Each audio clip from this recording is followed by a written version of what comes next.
Something reached Earth on a Tuesday morning that most people will never hear about, a signal so faint it arrived as a whisper of static. Yet inside that whisper was a number that made mission scientists go quiet. It came from a machine older than most of the engineers now tracking it.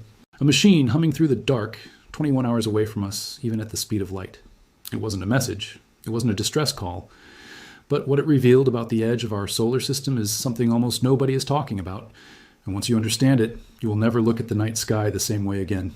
For 48 years, one small spacecraft has been falling away from us, and it has never stopped talking. Not once, not through the cold, not through the dark, not through the slow, merciless decay of its own power supply. Voyager 2, launched in August 1977, and as of early this year, it is still alive, still transmitting, still farther from home than any human-made object has any right to be, roughly 143 astronomical units from Earth, more than 21.4 billion kilometers away, or about 13.3 billion miles. Sit with that number for a second. Light itself, the fastest thing that exists, takes over 19 hours just to reach it. Now think about what that means for anyone trying to fix something that breaks. There is no repair crew. There is no reboot button. There's only code sent across a gulf of silence so vast that a mistake made today isn't discovered until tomorrow and isn't fixed until the day after that, if it can be fixed at all. But here's where it gets worse. Voyager 2 isn't just old, it's dying in a very specific, very engineered way. And NASA has known this for years. The spacecraft carries 3 radioisotope thermoelectric generators, each built from pressed plutonium spheres, and together they produced 470 watts of electricity at launch. That power has been draining ever since, in a slow and irreversible arithmetic. The generators lose roughly half their output every 87.7 years, a decay that cannot be paused, reversed, or repaired from Earth. So every single year, mission controllers face the same brutal choice. Which instrument dies next? Which piece of Voyager 2's mind gets switched off forever so the rest of it can keep breathing a little longer? This is not a metaphor. This is happening in real time to a machine humanity built before most of its current engineers were born. Read that again. The people currently keeping Voyager 2 alive are, in many cases, decades younger than the spacecraft itself. They inherited a machine whose original architects have retired or passed away, and they are troubleshooting 48-year-old hardware from a billion miles away using documentation that predates the internet. And it gets more dangerous than that. According to the spacecraft's own engineering status, the redundant backup systems that once protected Voyager 2 from failure are gone.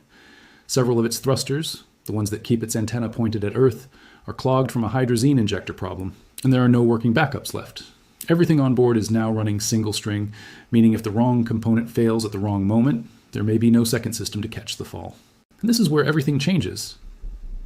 In the summer of 2023, that theoretical danger became terrifyingly real.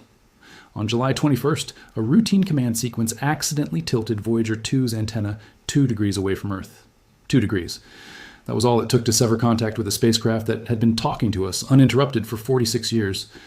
For over a week, humanity's most distant conversation went silent. Engineers scrambled. Nobody knew if the loss was permanent. Then, on August 4th, controllers made a desperate move. They aimed the most powerful transmitter in the deep space network directly at the void where Voyager 2 was supposed to be, and screamed into the darkness with the digital equivalent of a shout, hoping the spacecraft's antenna would hear it and turn back toward home. It worked. The high-gain antenna reoriented and communication resumed. But think about what that near miss actually proved. A machine that survived the crushing radiation of Jupiter, the freezing dark beyond Neptune, and 46 years of interstellar silence was almost lost. Not to some cosmic catastrophe, but to 2 degrees of drift and a piece of software nobody had thought to double-check. That's the part most people don't understand about Voyager 2's story. The danger was never really out there in the void. The danger has always been the fragility of the thread connecting it to us. A thread stretched impossibly thin across a distance so extreme that even light struggles to make the journey. And every year, that thread gets thinner. In October 2024, mission controllers made another sacrifice, permanently switching off Voyager 2's plasma science instrument to conserve what power remains, preserving the rest of the spacecraft's dwindling senses a little longer. One by one, the instruments are going dark, not because they've failed, but because there simply isn't enough electricity left to keep them all breathing. NASA's own scientists have said this is a controlled retreat, not a collapse, a slow, deliberate triage designed to keep Voyager 2's most important senses alive for as long as physically possible. This is not chaos, this is strategy. But it is a strategy racing against a clock that cannot be paused. Here's what almost nobody's talking about, though. The reason warning isn't too dramatic a word for what Voyager 2 has actually been sending back. Because while engineers were fighting to keep the spacecraft's power alive, the instruments that are still functioning stumbled onto something at the edge of our solar system that scientists did not expect, and frankly, still can't fully explain. Picture the boundary where the sun's influence ends and true interstellar space begins, a region called the heliopause, the outer skin of a vast bubble the sun blows around itself, a bubble that contains every planet, every moon, everything we have ever called home. For decades, scientists assumed that boundary would be a clean, cold line, a simple handoff from solar wind to galactic wind. What Voyager 2 actually found was very different. Both Voyager spacecraft detected a searing, almost incomprehensible thermal zone right at the edge of the heliosphere. Temperatures spiking to an estimated 30,000 to 50,000 Kelvin. 50,000 Kelvin. That is hotter than the surface of most stars you can see in the night sky. That is a temperature that, in any dense environment, would vaporize a spacecraft instantly. But here's the twist that makes this even stranger, not less. Because the particle density out there is so extraordinarily low, that blistering heat doesn't actually transfer the way it would on Earth. So Voyager 2 passed straight through it, undamaged, like a ghost walking through fire. Think about what that means. There's a wall of heat at the edge of our solar system, hot enough to be almost unthinkable, and it is invisible, weightless, and nearly harmless to anything moving through it.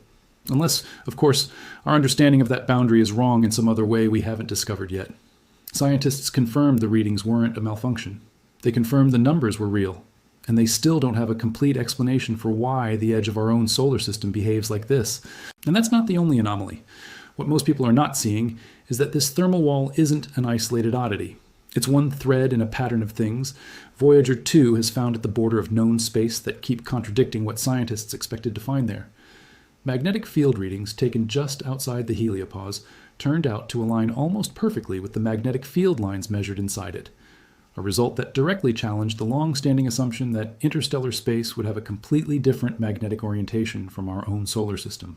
In other words, the boundary between us and everything else out there is far blurrier and far stranger than any model predicted. The wall between our world and the galaxy beyond it doesn't behave like a wall at all. It behaves like something still being negotiated in real time by forces we're only beginning to measure. Now escalate that. Voyager data has also shown that interstellar density keeps climbing the farther the spacecraft travels beyond the heliopause, rising even higher than the levels first recorded when it crossed the boundary. And researchers openly admit they do not know what happens next. Not, we have a theory we're testing. Not, we expect it to stabilize. Well, they do not know. One of the most senior scientists on the mission has gone on record saying that even the basic shape of the bubble protecting our solar system remains a genuine unresolved controversy. Is it shaped like a comet with a long trailing tail, as assumed for decades? Or is it closer to a sphere, expanding and contracting with the rhythm of the sun's own activity cycle? Two of the most brilliant scientific teams on the planet, staring at the same 48-year-old dataset, and still arguing about the fundamental geometry of the thing that shields every living creature on Earth from the radiation of deep space. Sit with that for a moment, because this is where the real stakes come into focus. The heliosphere isn't just an abstract boundary out past Neptune that only astronomers care about. It is functionally a shield, a magnetic, plasma-driven bubble that blocks the majority of galactic cosmic rays from ever reaching the inner solar system, protecting the fragile chemistry of every living thing here, including us. Scientists have already confirmed that interstellar particles exert far more pressure against that shield than anyone originally calculated, up to 10 times more than earlier estimates predicted. 10 times the pressure against a boundary whose exact shape, thickness, and behavior we are still arguing about, using data trickling in from a machine that is, quite literally, running out of power to keep telling us more. This is the part of the story that turns quiet unease into something closer to urgency. Voyager 2 is not simply an old spacecraft slowly dying in the dark. It is currently one of only 2 working instruments in existence, the other being its twin, capable of directly sampling the environment just beyond the only protective structure standing between Earth's biosphere and the raw radiation of the galaxy. And that structure is not static. It is not a solid wall we can inspect at our leisure. Both Voyagers are now officially operating in what NASA itself has described as survival mode, still communicating from interstellar space as they approach the end of their 48-year journey. Every additional month of data is a gift the mission almost didn't get to give us, wrestled out of a machine running on backup power meant for an entirely different emergency system. And here is where the timeline turns from concerning to genuinely urgent. NASA has estimated that the plutonium-powered generators keeping the Voyagers alive could fail as early as this year, though engineers are hoping, and actively working, to stretch that timeline even further. Think about the scale of what that actually means. A machine launched during the Ford administration, A machine that has outlived the Cold War, the fall of the Soviet Union, the invention of the internet, and the birth of every smartphone on the planet may go silent within months. Not decades, not centuries, months. And once it does, there's no launching a replacement that reaches the same distance in any of our lifetimes. Even NASA's newer outbound spacecraft, like New Horizons, are expected to run out of power in the 2030s, long before they ever reach the heliopause boundary that Voyager 2 has already sampled directly. Whatever Voyager 2 still has to tell us about the edge of our solar system, it has to tell us soon, or it may never get the chance again in any of our lifetimes. This is where the story stops being about a spacecraft and starts being about a closing window. Because right now, in 2026, humanity has exactly 2 working sets of eyes pressed against the outer skin of our solar system, and both of those eyes are failing at the same time, for the same reason, on the same unforgiving timeline. In November of this year, Voyager 1 is expected to cross an almost unbelievable threshold, becoming the first human-made object ever to travel a full light day from Earth, a distance so extreme that a radio signal moving at the fastest speed physics allows will take an entire day just to make the trip. That milestone should be one of the greatest triumphs in the history of exploration. Instead, it's arriving at the exact moment the machine achieving it is fighting for its life. And here's the detail that should genuinely unsettle you. Nobody built a plan for what comes after. There is no successor mission already in transit to take over where the Voyagers leave off. Scientists have been calling for a dedicated multi-generational interstellar probe capable of reaching and studying this boundary for years. A proposed 50-year mission that would finally give humanity a true, dedicated successor to the Voyagers. But it does not yet exist as a flying spacecraft. It exists as proposals, as white papers, as ambition, which means that whenever Voyager 2 finally falls silent, humanity's direct physical connection to the edge of our own solar system does not pause. It ends. Whatever we haven't learned by then, we may not learn again for a generation, maybe longer. Think about what that silence will actually feel like when it comes. Not a dramatic collapse, not an explosion, not a crash, nothing cinematic at all. Just a scheduled transmission that never quite completes. A signal that grows fainter and fainter until one day the antenna dishes point toward that exact patch of sky. And there's nothing there but the ordinary hiss of the universe. Suzanne Dodd, the mission's project manager, has described this new operating reality plainly. A spacecraft now running on single-string systems, with no backups left, where every remaining command has to be handled with a kind of care that borders on reverence, because there may not be a second chance to correct a mistake. That is not the language of routine engineering. That is the language of an ending being managed as gently as physics will allow. And there's a piece of Voyager 2 that makes that ending feel even heavier. Bolted to its side is the golden record, a physical disc engraved with the sounds of Earth, greetings in dozens of languages, images meant to explain who we are and what our planet looks like, assembled decades ago under the direction of a small team who believed, or at least hoped, that this fragile machine might one day be found by someone or something capable of understanding it. That record is still out there right now, tumbling through the exact region of space Voyager 2's instruments are still struggling to explain.